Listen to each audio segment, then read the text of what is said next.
নমস্কার বন্ধুরা, শ্রাবণী রান্নাঘরে আপনাদের সবাইকে স্বাগত জানিয়ে আমি আবারও একটা রান্নার ভিডিও নিয়ে আপনাদের সামনে চলে এসেছি।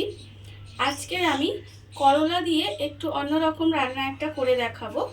আশা করি এই ভিডিওটা আপনাদের ভালো লাগবে। তাহলে চলুন এই রান্নাটা আমি কিভাবে বানাই সেটা আপনারা একবার দেখে নিন। রান্নাটা করার জন্য প্রথমে আমি এখানে গ্যাসটা অন করে কড়া বসিয়ে দিয়েছি। এবারে আমি কড়ায় দেব সর্ষের তেল। এখানে আমি রান্নাটা কিন্তু সর্ষের তেলেই করব, আর এই সর্ষের তেলে করলে কিন্তু রান্নাটা বেশি খেতে ভালো লাগবে। এখানে প্রায় অনেকটাই আমি কিন্তু সর্ষের তেল দিলাম, আর রান্নাটা করতে কিন্তু তেলটা আমার একটু বেশিই লাগবে। এবারে আমি তেলটা একটু গরম হতে দেব। তেলটা আমি এখানে গরম হতে দিয়েছি, আর অন্যদিকে আমি এখানে করলা নিয়ে নিয়েছি বেশ লম্বা লম্বা, কিন্তু করলাগুলো আমি এখানে এরকমভাবে সরু সরু করে কেটে রেখেছি। দেখুন, ঠিক এইভাবে কিন্তু করলাগুলো কাটতে হবে। এইবারে করলাগুলোর মধ্যে আমি দেব অল্প একটু নুন আর একটু হলুদ দিয়ে দিলাম। দিয়ে এবারে করলাটাকে আমাকে খুব ভালোভাবে নুন হলুদ মাখিয়ে নিতে হবে। করলাগুলো আমি এখানে ভালোভাবে নুন হলুদ মাখিয়ে রেখেছি, আর অন্যদিকে কিন্তু তেলটাও আমার খুব ভালোভাবে গরম হয়ে গেছে। এবারে আমি করলাগুলো এই তেলের মধ্যে দিয়ে দেব।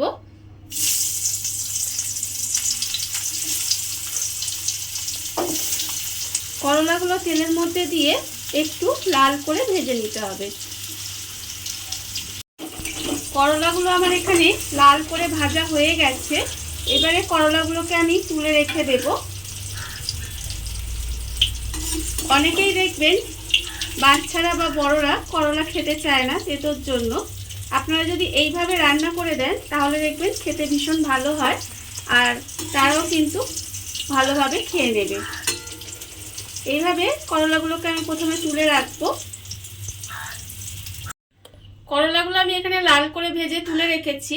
এবারে রান্নাটা আমি ওই তেলের মধ্যেই করব। এখানে আমি প্রথমে দেব, এখানে আমি বেটে রেখেছি 2 চামচ পোস্ত, 1 চামচ সাদা সর্ষে, 1 চামচ কালো সর্ষে আর 2টো কাঁচা লঙ্কা দিয়ে খুব ভালোভাবে বেটে রেখেছি। সেই বাটাটা আমি প্রথমে তেলের মধ্যে দিয়ে দেব। তেলের মধ্যে দিয়ে একটু নাড়াচাড়া করে নেব। এবারে আমি এর মধ্যে দেব আন্দাজ মতো নুন,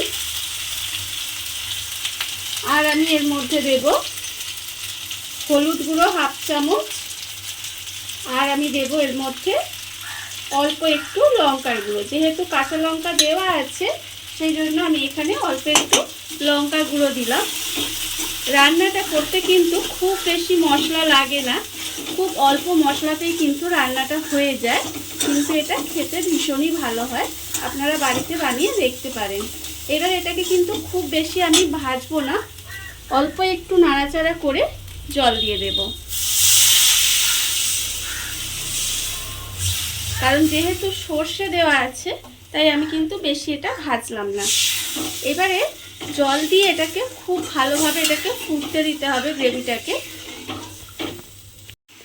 জল দিয়ে আমি এখানে 5 থেকে 7 মিনিট মতো একটু ফুটিয়ে নিয়েছি।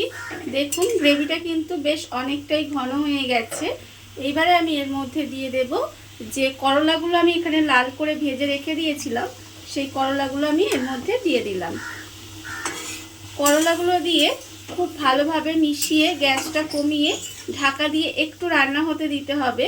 করলাগুলো আমার ভাজাই আছে, আর একটু ঢেকে রান্না করলে করলাগুলো খুব ভালোভাবে সেদ্ধ হয়ে যাবে। সেই জন্য আমি গ্যাসটা কমিয়ে ঢাকা দিয়ে একটু রান্না হতে দেব।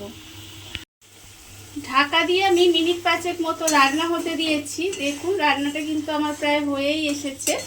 এইবারে আমি এর মধ্যে দিয়ে দেব ওপর থেকে 2টো চেরা কাঁচা লঙ্কা, আর আমি দিয়ে দেব এর মধ্যে 1 চামচ মতো সর্ষের তেল দিয়ে এবার গ্যাসটা অফ করে ঢাকা দিয়ে রেখে দেব।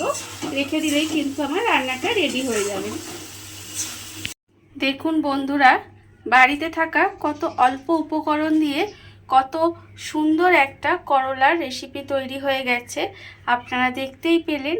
এটা কিন্তু খেতে ভীষণ ভালো হয়। বাড়িতে বানাবেন, দেখবেন গরম ভাতের সাথে খেতে ভীষণ ভালো লাগে।